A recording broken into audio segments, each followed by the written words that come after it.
좋은 아침입니다. 자, 어제 하루 잘 지내셨죠? 우리 찬양하시면서 우리 체프 시작하겠습니다. 나의 한해 거하라.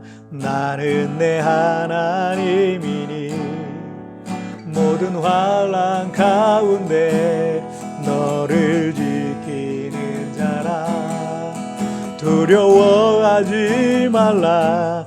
내가 널 도와주리니 놀라지 말라. 내 손 잡아주리라. 다시 한번.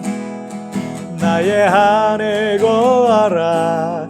나는 내 하나님이니 모든 환난 가운데 너를 지키는 자라. 두려워하지 말라.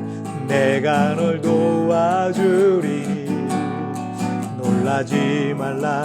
내 손 잡아주리라.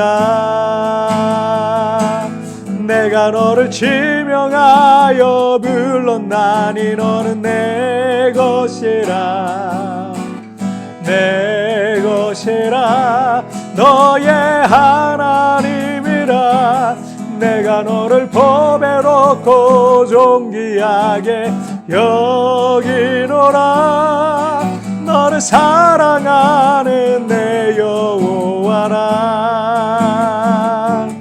내가 너를 지명하여 불렀나니 너는 내 것이라. 내 것이라. 너의 하나님이라. 내가 너를 보배롭고 존귀하게 여기노라.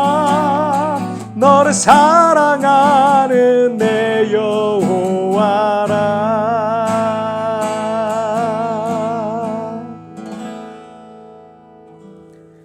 자, 우리 기도하시겠습니다. 하나님 아버지 감사합니다. 오늘도 우리를 사랑하시는 그 하나님 앞에 섰습니다. 하나님, 오늘 이 체포를 통해서 하나님께로 더 가까이 나아가기를 원합니다. 하나님이 나를 얼마나 사랑하시는지, 나를 얼마나 아끼시는지, 나의 어떤 환난과 어떤 고난 속에서도 나를 지키시는 그 하나님을 오늘 만나는 이 체풀이 되게 하여 주옵소서. 감사함 예수님의 이름으로 기도하옵나이다. 아멘.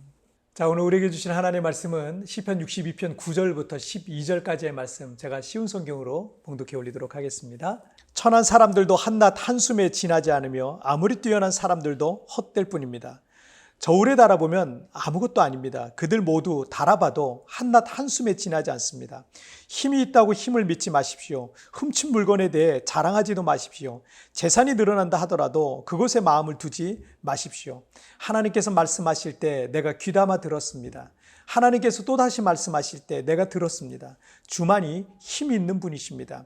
주는 사랑을 베푸는 분이십니다. 사람들이 행한 대로 주는 반드시 갚으실 것입니다. 아멘.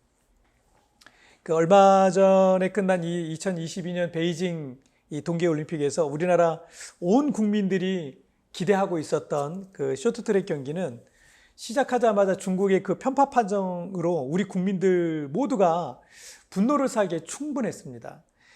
누구보다 우리 선수들이 가장 피해를 입었겠고, 중국이라고 하는 이 골리앗 앞에서 선수들은 큰 부담 속에서 경기를 치러야 했었을 것입니다.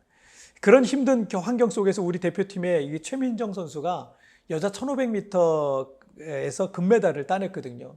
기자들과 인터뷰하는 것을 제가 들었는데 이런 얘기를 하더라고요. 다 같이 분노하고 같이 슬퍼해주고 위로해주고 기뻐해주면서 함께하는 올림픽이었다고 느꼈기 때문에 좋은 경기를 보여드릴 수 있었다. 그리고 좀 어려운 상황이었지만 그래도 어려울 때일수록 더 뭉치고 더 강한 의지를 갖고 올림픽을 치르면서 더 단단해지는 모습 속에 대한민국 대표 선수로서 자부심을 가지게 되었다라고 말했어요. 이 편파 판정과 반칙이 난무하는 적진 한가운데서 홀로 경기를 치러야 하지만 그래도 국민들이 다 같이 분노하고 슬퍼해주고 위로해주고 기뻐해주면서 뛸 수 있었기 때문에 좋은 경기를 보여드릴 수 있었다라는 얘기죠. 비록 중국이라는 골리앗이 버티고 서 있지만 최민정 선수 뒤에는 대한민국이라는 이 온 국민이 응원하고 지원하고 했던 것이 이 선수에게 큰 힘이 되었던 것입니다. 오늘 시편 62편의 이 다윗의 상황은 절대적으로 불리한 그 조건이었습니다. 모든 사람들이 다윗을 공격하고 그를 쓰러뜨리려고 흔들고 있습니다. 그래서 다윗은 자신이 지금 당장이라도 쓰러지고 허물어질 것 같은 담과 같은 그런 처지라고 앞구절에서 3절에서 비유를 했었죠. 자, 그런데 이 9절을 말씀을 보시면 다윗은 천한 사람들도 한낮 한숨에 지나지 않으며 아무리 뛰어난 사람들도 헛될 뿐입니다. 저울에 달아보면 아무것도 아닙니다. 그들 모두 달아봐도 한낮 한숨에 지나지 않습니다. 라고 말하고 있어요. 여기서 한숨을 개역개정 성경에서는 그냥 입김이라고 번역을 하고 있더라고요. 입김. 천한 사람이든 아무리 뛰어난 사람이든 아무리 대단한 능력을 갖고 있다 할지라도 한낱 사람들의 그 입김처럼 그들의 능력이 하나님 앞에서는 보잘것없다라는 거죠. 그들을 하나님의 저울에 달아보면 무게조차 나가지 않는, 상대조차 되지 않는 그런 입김이다라고 비유하고 있는 겁니다. 자, 이어서 10절을 보시면 힘이 있다고 힘을 믿지 마십시오. 훔친 물건에 대해 자랑하지도 마십시오. 재산이 늘어난다 하더라도 그것에 마음을 두지 마십시오. 사람들은 겉으로 보이는 힘과 권력과 부와 영광 앞에서 두려워합니다. 한국에서도 누가 외제차 타고 이렇게 오잖아요. 그럼 그 사람을 다르게 보는 거예요. 왠지 그 사람하고 좀 가까이 지내야 될 것 같고 그 사람한테 잘 보여야 될 것 같고 타락한 마음이죠. 타락한 마음이죠. 그런데 다윗은 그런 힘을 믿지 말라는 거예요. 그런 재산을 의지하지 말라는 거예요. 지금 다윗은 엄청난 권력의 폭력 앞에 홀로 서 있습니다. 그러면 얼마나 두렵겠습니까? 그런데 11절 말씀에서 하나님께서 말씀하실 때 내가 귀담아 들었습니다. 하나님께서 또다시 말씀하실 때 내가 들었습니다. 주만이 힘 있는 분이십니다. 다윗에게 그런 두려움이 엄습해 올 때마다 하나님께서 그에게 말씀하시는 거예요. 그리고 또 말씀하시는 거예요. 얘야, 다윗아, 그거 아무것도 아니다.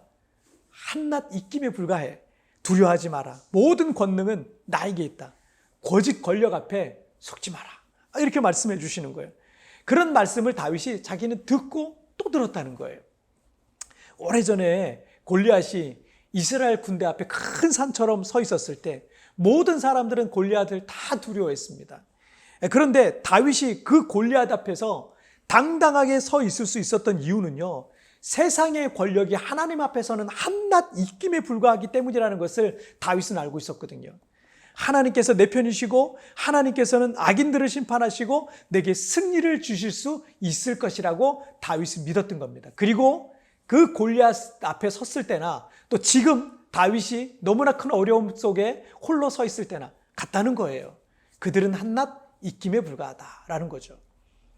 골리앗과 같은 큰 문제의 산 앞에서 우리는요, 위축될 수밖에 없을 것입니다. 하지만 믿음의 눈으로 그 문제와 환경을 바라보시길 바랍니다. 하나님 앞에 그런 것들은 얼마나 하찮은 것들인지 그냥 입김에 불과하다는 거예요.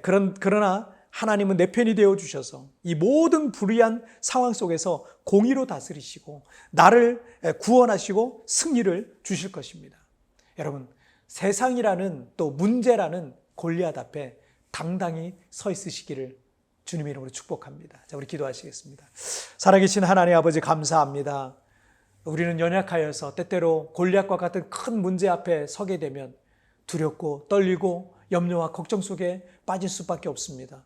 좌절할 수밖에 없을 것입니다. 그러나 그들이 한낱 입김에 불과하다는 사실을 다윗이 깨달았던 것처럼, 그리고 골리앗 앞에 당당히 서 있을 수 있었던 것, 그리고 지금 너무나 큰 어려움 속에서, 어려움 앞에서도 그가 당당하게 서 있는 모습처럼 하나님, 우리도 그렇게 서기를 원합니다. 지금 큰 문제의 산 앞에서 다윗처럼 담대하게 서게 하여 주옵소서.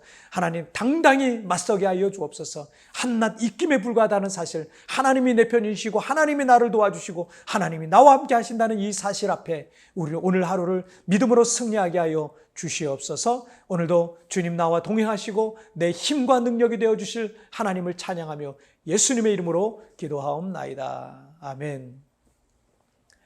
여러분 뒤편에 나온 오늘의 묵상 보시면서 개인적으로 묵상하시고 짧게라도 뜨겁게 기도하시면서 오늘 하루 시작하시길 바랍니다. 주님께서 동행해 주실 줄 믿습니다. 여러분 내일 우리 굿모닝 채플에서 봬요. 승리하세요. 골리앗과 같은 큰 문제의 산들 앞에서 우리는 위축될 수밖에 없습니다. 하지만 믿음의 눈으로 그 문제와 환경을 바라보십시오. 하나님 앞에 그런 것들이 얼마나 하찮은 것들인지 기억하십시오. 당신이 다윗과 같은 믿음의 눈으로 바라봐야 할 당신 앞에 있는 골리앗은 무엇입니까?